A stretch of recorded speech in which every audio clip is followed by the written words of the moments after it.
Good evening दोस्तों। नए तरीके का सेशन, नए तरीके की बात, नया दौर, नए हालात और पहली बार इस तरीके का कोई प्लान कि क्यों ना ऑनलाइन जो है वो एक क्लासेस शुरू किए जाएं। सच कहूं तो ऑनलाइन के मैं उतना फेवर में नहीं हूं जितना फेवर में लोग होते हैं। मैं हमेशा ही इस बात के लिए राजी होता हूं कि लोग जो हैं वो निकट आए, निकटता से मेरे जीवन में झांकें। उसके दुष्परिणाम भी हैं।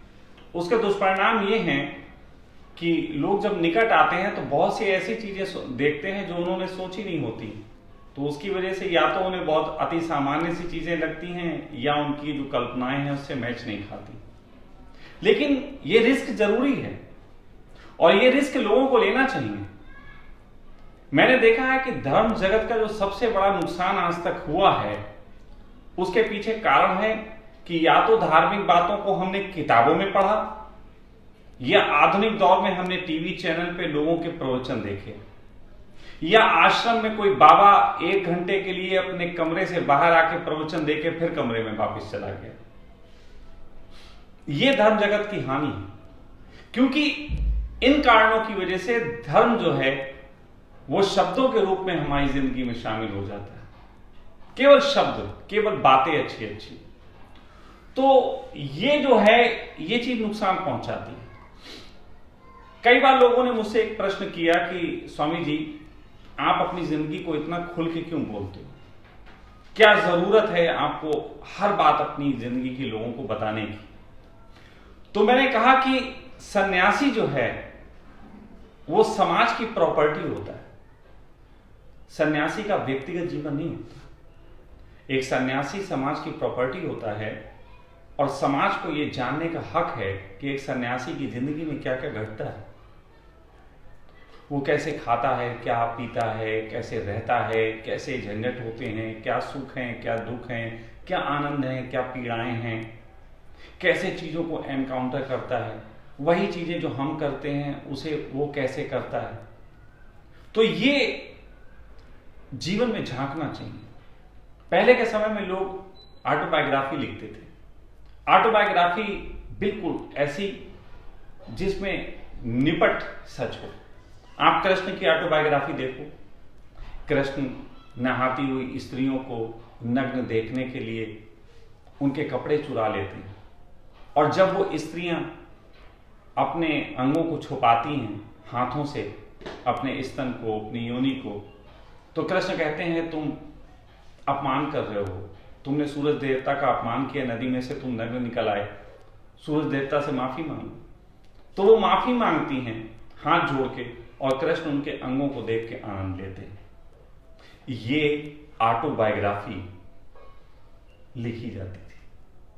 लेकिन आज हम ऑटोबायोग्राफी लिखते हैं टुकड़ों में। हमारे गुरुजी फला फला दिन पैदा हुए, फला फला दिन उनको एनलाइटमेंट हुआ, फिर गुरुजी ने बड़ी यात्राएं की, देश काल परिस्थितियों में लाखों करोड़ों उनके मानने वाले शिष्य बने, और गुरुजी बाद में टपक गए। फला दिन पैदा हुए, फला दिन टपक गए। यह है धर्म की हानि। यह धर्म की हानि है। इससे हम कुछ जान ही नहीं पाए। इससे हमने कुछ बातें जानी जिसे हम अपने ऊपर थोपेंगे, जबरदस्ती ला देंगे। लेकिन जब कोई एक जिंदा इंसान के साथ रहता है, गुरु जिंदा गुरु के साथ रहता है, तो मामला खतरनाक है। एक गुरु एक को जो सिखा रहा वो दूसरे को नहीं सिखाएगा। एक के साथ जो सुलूक कर रहा वो दूसरे के साथ नहीं करेगा। जिसकी जैसी पात्रता वैसा उसका सुलूक। तो मैं सदा ही तब पसंद करता हूं कि लोग मेरे निकट आए, मेरे जीवन को देखें। गालियां देते हो दें, कोई परवाह नहीं, वो उनकी सोच होगी जिससे मैं मैच नहीं खाऊंगा। लेकिन मैंने सुना है कि धर्म तो होता है अज्ञात की यात्रा। अज्ञात की यात्रा को लोग बड़ा ज्ञात करके चलना चाहते हैं। और मैं तुमसे कहता हूं कि परीक्षा तो मैं तुम्हारी लूंगा, तुम मेरी परीक्षा लेने मत बैठ जाना। जैसे एक बार एक लड़का मेरे पास आया और कहने लगा, स्वामी जी आप मुझे बहुत अच्छे लगते हैं, इसलिए अच्छे लगते हैं कि आप शराब नहीं पीते। मैंने कहा पागल, तुझसे किसने कह दिया? दिव्या जाओ बोतल निकाल लो। तो बोतल निकलवाई और उसके सामने रख दी। वो पीता था, उसको पीने में बड़ा रस था, वो पीने लगा। मैं भी उसके साथ उसे कंफर्ट करने के लिए कि उसे ये यकीन हो कि शराब पीना कोई इतनी बुरी बात नहीं है, धर्म का शराब से लेना देना नहीं, जीसस पीते थे। तो मैंने उसके साथ एक पैग ले लिया, उसे थोड़ा अच्छा लगा। फिर वो 1-2 दिन और आया, लेकिन अभी पूरा ग्रिप में नहीं आया था, पूरी पकड़ में नहीं आया था। तो मैं उसके साथ और बैठा, रोज मैंने उसके साथ पी। 3-4 दिन वो मुझसे कहने लगा, आप तो मेरे जैसे आदमी निकले, आप तो मेरे जैसे आदमी निकले, बिल्कुल सामान्य से। मैं भी पीता हूं, आप भी पीते हैं, आप में अंतर क्या है? मैंने कहा तू शायद समझेगा नहीं, क्योंकि अब तेरी बुद्धि जिस दिशा में मुड़ गई है उसे घुमा के वापस आना मुश्किल है। लेकिन फिर भी बता देता हूं, कहीं वो दोस्त सुन रहा हो तो उसको मेरी बात पता लग जाए। तुम पीते थे क्योंकि तुम्हें जरूरत थी, और मैं पीता था कि तुम्हारी कुछ जरूरतें हैं जो गलत दिशा में चली गई हैं, उनको सुधार सकूं।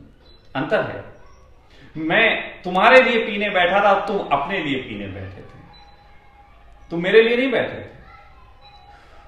तो इसी तरीके की जो बात है वो बात होना बहुत जरूरी है।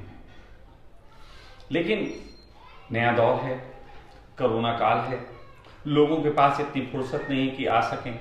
फिर उनके आने के लिए जो इंतजाम करने पड़ते हैं उसके एवज में मुझे पैसा लेना पड़ता, तो लोगों के पास इतना पैसा नहीं कि मैं ले सकूं। पहुंचना बहुत लोगों तक है, जरूरत बहुत लोगों की है, तो कैसे काम किया जाए? तो फिर सखा की पाठशाला के संबंध में एक विचार जन्मा। मैं चाहता हूं कि मैं आपको ऑनलाइन ही ऐसा दर्शन कराऊं कि आप मेरा जीवन भी देखें। ये अनोखी होगी पाठशाला। ये पाठशाला नहीं होगी जिसमें 1 घंटे स्वामी जी बैठ के बढ़िया से वस्त्र पहन के प्रवचन देंगे।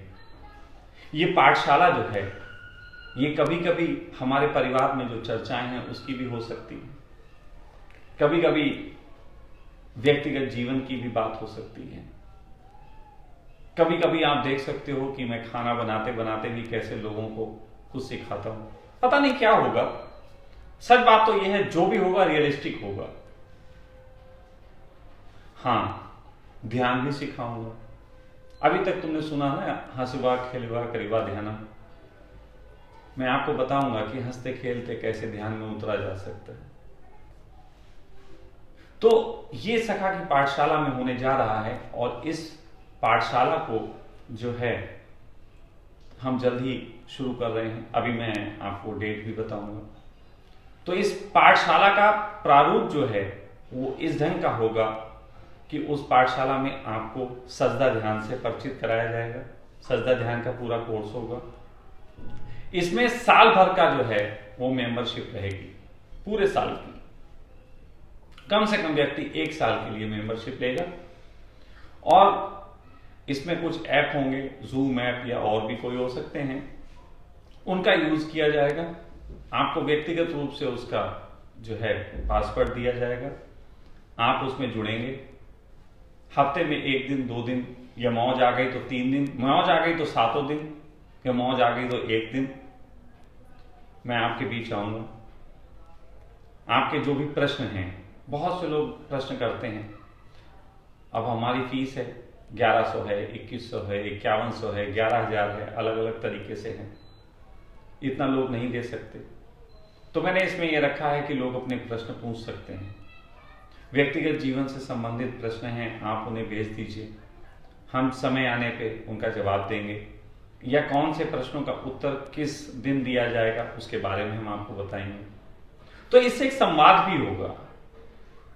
वो संवाद बहुत व्यक्तिगत संवाद होगा। मैं अपने जीवन को खोल के रखना चाहता हूं, और चाहता हूं आप भी अपने जीवन को खोल के रखें। हम उन चर्चाओं को करें जिन चर्चाओं को करने से हमारा चित्त डरता है। लेकिन मुझसे जुड़ने से पहले कुछ बातें हैं जो सबको जान लेनी चाहिए, बहुत जरूरी है। कबीर ने एक बात कही थी कि मोल करो तलवार का, पड़ा रहने दो म्याऊं। इसका क्या मतलब है? इसका क्या मतलब है? मोल करो तलवार का, पड़ा रहने दो म्याऊं। इसका मतलब होता है कि आपको वो ज्ञान, वो अनुभव, वो जानकारियां, वो आनंद, वो प्रेम जो आपको रूपांतरित करता हो, वो आपको ले लेना चाहिए। व्यर्थ आपको छोड़ देना चाहिए। आपको व्यर्थ पढ़ने के चक्कर में जरूरत ही नहीं। लेकिन लोग, मैंने देखा है कि हजारों लोग मुझे सुनते हैं, हजारों लोग सुनते हैं। ओशो से किसी ने पूछी थी कि भगवान आपकी इतनी निंदा लोग क्यों करते हैं और सुनते भी हैं? तो ओशो ने कहा था कि मुझे सुनते हैं क्योंकि एक आकर्षण है, उनकी जरूरत है। लेकिन निंदा इसलिए करते हैं कि अगर निंदा ना करें तो उन्हें भी सत्य का स्वाद अपने जीवन में उतारना पड़ेगा, सत्य कहना पड़ेगा। इसलिए निंदा करते हैं कि कहीं सत्य ना कहने लग जाएं, क्योंकि सत्य कहने से जो पीड़ाएं होती हैं वो उन सबको पता है। मेरे साथ भी यही है। मेरी निंदा तुम करोगे तो तुरंत ही तुम्हें सहूलियत हो जाएगी कि अरे यार, इसके जैसा नहीं होना है। लेकिन कहीं ना कहीं एक आकर्षण रहता है, तो देखते रहते हैं, शायद किसी दिन मतलब की बात कुछ निकल आए। फिर अपनी अपनी झंझटें हैं। किसी को देखता है कि अरे हुक्का पी रहा, किसी को लगता है अरे यार इतनी स्त्रियों के साथ रहता है, किसी को लगता है यार ये तो नॉनवेज खा लेता है, किसी को लगता है कि देखो ये तो मॉडर्न तरीके से रह लेता है, ये तो गाड़ियों में घूमता है, किसी को लगता है ये तो पैसा लेता है। न जाने किसी को क्या लगता है, किसको क्या लगता है। अरे एक व्यक्ति तो हम कहते हैं आपकी बातें बहुत अच्छी लगती, लेकिन आपके चेहरे पे वो ओज नहीं है, वो तेज नहीं। तो मैंने उनसे कहा कि तेज अगर ढूंढते हो तो सनी देओल के पास चले जाओ। और वैसे उसके साथ पॉर्न स्टार पुरुष भी कुछ आते हैं जिनके चेहरे पे बड़ा तेज है। तेज का क्या करोगे? अचार डालोगे? तेज जो है वो हर एक को दिखाई नहीं देता। ये मेरा घर, ये तेरा घर किसी को देखना होगा तो पहले आके मांग ले मेरी नजर तेरी नजर। लैला की नजर से देखोगे तो मजनू बहुत खूबसूरत है, मजनू की नजर से देखोगे तो लैला बहुत प्यारी। तो नजर चाहिए खूबसूरती देखने के लिए। तुम जिससे प्रेम करते हो उसके लिए तुम्हारे अंदर नजर पैदा हो जाती, खूबसूरती दिखने लगती। और बाहर बाहर का अगर तुम ओज देख रहे हो कि बाहर बाहर की चमक, तो निश्चित ही फिर तो बहुत सारे लोग हैं जिनके पास बहुत ओज है, लेकिन जीवन में कोई क्रांति, जीवन में कोई उमंग, कुछ भी नहीं। तो ये सब बातें मैंने इसलिए कही क्योंकि इन सब बातों के कारण अगर तुम बीच में लौट जाओ, अगर तुम इसलिए लौट जाओ कि ये शराब पीते हैं, मैं पीऊं ना पीऊं ये मेरी मर्जी, पीता हूं नहीं पीता हूं ये मुझे पता है। लेकिन अगर तुम्हें लगता है मैं तुम्हारे लिए गिलास भी लेके बैठ जाऊंगा, मैं हुक्का भी पी लूंगा, मैं नॉनवेज भी खा लूंगा, मैं स्त्रियां भी हो सकता है इस सेशन के दौरान कभी कोई आए किस करके चली जाए और तुमको बड़ा हिलने वाले हो, तो अगर इन सब कारणों में से किसी भी कारण के कारण तुम भागो तो मैं तुमसे कहता हूं तुम जुड़ना ही मत, क्योंकि मैं तो ऐसे तमाम कारण पैदा करूंगा कि तुम भाग जाओ। तुम्हें अपना प्रेम बचाना है कि भागूंगा नहीं, और मुझे अपना लठ मजबूत करना कि मैं भगा के रहूंगा।